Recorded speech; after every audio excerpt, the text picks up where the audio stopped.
Big boss चाहते हैं कि आपको यह बताया जाए कि बिग बॉस 17 के विजेता मुनव्वर फारूकी हैं। हाँ जी, बिग बॉस 17 खत्म हो चुका है और मुनव्वर फारूकी ने अभिषेक कुमार को हरा दिया। हो सकता है शायद आपको थोड़ा झटका लग जाए, लेकिन अगर आपने इस साल का बिग बॉस नहीं फॉलो किया है तो हम आपको बता दें कि बिग बॉस का ग्रैंड फिनाले खत्म हो चुका है और 5वें नंबर पर यहां पर हैदराबादी भाऊ हमारे रहे। उसके बाद अरुण के बाद 4 नंबर पर हमारी अंकिता लोखंडे रही, जिन्हें तमाम लोगों ने माना था कि शायद वो नंबर 1 बन सकती हैं, लेकिन उनका फैन बेस शायद नजर नहीं आया और इसी वजह से वो चौथे नंबर पर फिनिश करती हैं।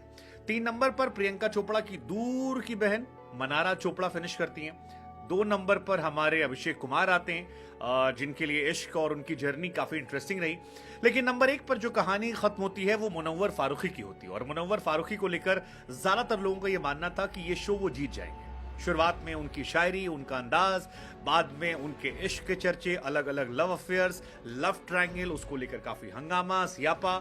लेकिन इस सियापे हंगामे के बीच में मुनव्वर फारूकी की फैन फॉलोइंग ने उनका साथ रखा और शायद टफ कंपटीशन ना होना प्लस उनकी पॉपुलैरिटी का ज्यादा होना उनकी जीत की वजह बना। अब हमें लगा कि जब मुनव्वर फारूकी के बारे में इतनी बातें आपको बता ही रहे हैं तो कुछ बातें हम आपको और भी बता दें जो शायद आप जानते नहीं हो। मुनव्वर फारूकी कहां से आए, कैसे आए, तो हमें लगा क्यों ना मुनव्वर फारूकी के बारे में कुछ आपको बताएं। मुनव्वर मेरे हिसाब से जब पहली बार चर्चा में आए थे तो वो 2021 में आए थे। 2021 में मध्य प्रदेश की पुलिस ने मुनव्वर फारूकी को हिंदू देवी देवताओं का अपमान करने के आरोप में गिरफ्तार किया था। दरअसल मुनव्वर लगातार स्टैंड अप कॉमेडी में पॉलिटिकल मुद्दों को इशू बनाते थे और शायद यहीं से उनको लेकर काफी लोग उन पर नाराज हो गए। 2020 में भी मुनव्वर पर हमला हुआ था। यूट्यूब पर एक वीडियो अपलोड करने के बाद काफी हंगामा हुआ था। मुनव्वर वो शख्स हैं जिन्होंने तमाम चीजें कम उम्र में देख ली है।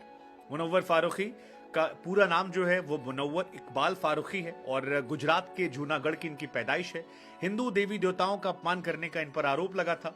गुजरात के दंगों में कहा जाता है इनका घर जो था वो तबाह हो गया था, जिसके बाद परिवार समेत ये मुंबई शिफ्ट हो गए थे।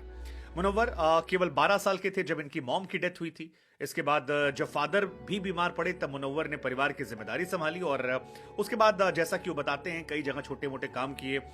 हालांकि मुनव्वर पर यह आरोप भी लगे बिग बॉस में कि अपनी बेबसी की कहानियों को उन्होंने खूब बेचा, जिसमें बर्तन की दुकान पर काम करना हो, जिसमें छोटे मोटे काम करना हो। लेकिन मुनव्वर का यह मानना है कि ये उनकी जिंदगी का वो सच है जिससे वो ढकना नहीं चाहते हैं और उन्होंने काम किया तो उसको बताते हैं।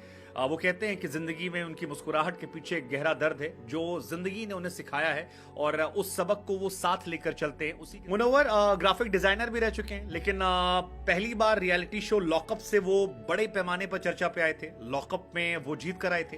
हालांकि लॉकअप में जब वो गए थे तब उनके इश्क की चर्चाएं भी काफी ज्यादा हुई थी। अंजलि अरोड़ा से उनके इश्क की चर्चाएं हुई थी। मुनव्वर पर वुमनाइजर होने के अक्सर आरोप लगते हैं। मुनव्वर पर यह आरोप लगता है कि मुनव्वर अपनी इमोशंस से लड़कियों का दिल जीत लेते हैं और कई लोगों का इस्तेमाल करते हैं। हालांकि ये उनकी पर्सनालिटी का हिस्सा है। कई मुनव्वर के फैंस का मानना है कि अगर लड़का हैंडसम है, लड़का स्मार्ट है तो फिर दिक्कत क्या है। लेकिन कुल मिलाकर मुनव्वर के अप्स एंड डाउन्स के बीच में ये शो उनके इर्द गिर्द रहा और मुनव्वर की हिस्ट्री बिग बॉस में 2 तरह से देखी जाएगी। पहली, 8-9 हफ्तों तक बिना कंट्रोवर्सी के मुनव्वर फारूकी उन लोगों में थे जिनका किसी से विवाद नहीं हो रहा था। हर इंसान से उनके बनकर चल रही थी, हर इंसान से उनके रिश्ते जो थे वो बने हुए थे, शानदार तरीके से काम चल रहा था। लेकिन 8 हफ्ते के बाद मुनव्वर फारूकी के रिश्ते सबसे खराब और उनकी जिंदगी में जब उनकी पर्सनल लाइफ को शामिल किया गया तो वो काफी ज्यादा कॉन्ट्रोवर्शियल हो गया था। लेकिन मुनव्वर को उनके फैंस और उनके चाहने वालों ने काफी सपोर्ट किया और इसी का असर था कि मुनव्वर लगातार जब भी बिग बॉस में पॉपुलैरिटी मीटर निकलता था तो वो हमेशा टॉप पर होते थे। और अगर आपने बिग बॉस का सीजन फॉलो किया है तो आपको यह समझ में आएगा कि मुनव्वर शुरुआत से ही नंबर 1 बने हुए थे और उनके अलावा कोई दिख नहीं रहा था जो इस सीजन में उन्हें टक्कर दे सके। एक दो लोग जो थे वो पहले ही बाहर हो गए थे।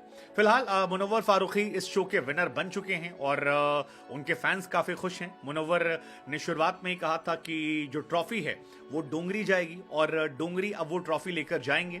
साथ में एक गाड़ी जो है वो भी उन्हें मिली है। इस साल बिग बॉस ने 50 लाख रुपए का पुरस्कार और एक क्रेटा कार ये दिया गया है। मुनव्वर की एक बच्चा भी है। मुनव्वर एक ये भी आरोप मुनव्वर पर था कि एक अंडर एज लड़की से शादी की थी उन्होंने, बाद में बच्चा हुआ, उसने कहीं और शादी कर ली, फिर उनकी जिंदगी में नाजिला आई, आयशा, यहाँ भी बनारस चला था। लेकिन इन सारी चीज़ों के बीच में हम साइड करते हैं, मुनव्वर फारूकी ने अपने दम पर काफ़ी फैन बेस इकट्ठा किया है और वो फैन बेस का उनको फायदा मिला है। दूसरा, मुनव्वर फारूकी फर्स्ट मुस्लिम शख्स हैं जिन्होंने बिग बॉस जीता है। अब तक किसी भी मुस्लिम व्यक्ति ने बिग बॉस नहीं जीता था, सो मुनव्वर वहां भी हैं और मुनव्वर को भी उनके धर्म का फायदा मिला, काफी फायदा मिला। मतलब मुस्लिम कम्युनिटी ने उनको बहुत सपोर्ट किया है। जैसे एल्विश के जमाने में हमने कहा था कि एल्विश के जीतने की 3 वजह थी, एक उनका धर्म, वो जय श्री राम वाला, दूसरा एल्विश का यादव होना जो कास्ट सपोर्ट था, और तीसरा उनका बेबाक होना। मुनव्वर के साथ भी ऑलमोस्ट वही कहानी थी। मुनव्वर के जीतने की भी 2-3 वजह थी, एक उनकी शेरो शायरी जिसने पॉपुलैरिटी बढ़ाई, दूसरा उनका मुनव्वर फारूकी होना जो उनकी कम्युनिटी में उनको पॉपुलर करता था, और तीसरा उनके इर्द गिर्द शो रखना, उनकी स्टाइल। तो आई थिंक ये था हमारी तरफ से मुनव्वर, उनके चाहने वालों को ऑल द बेस्ट, और बाकी सबको भी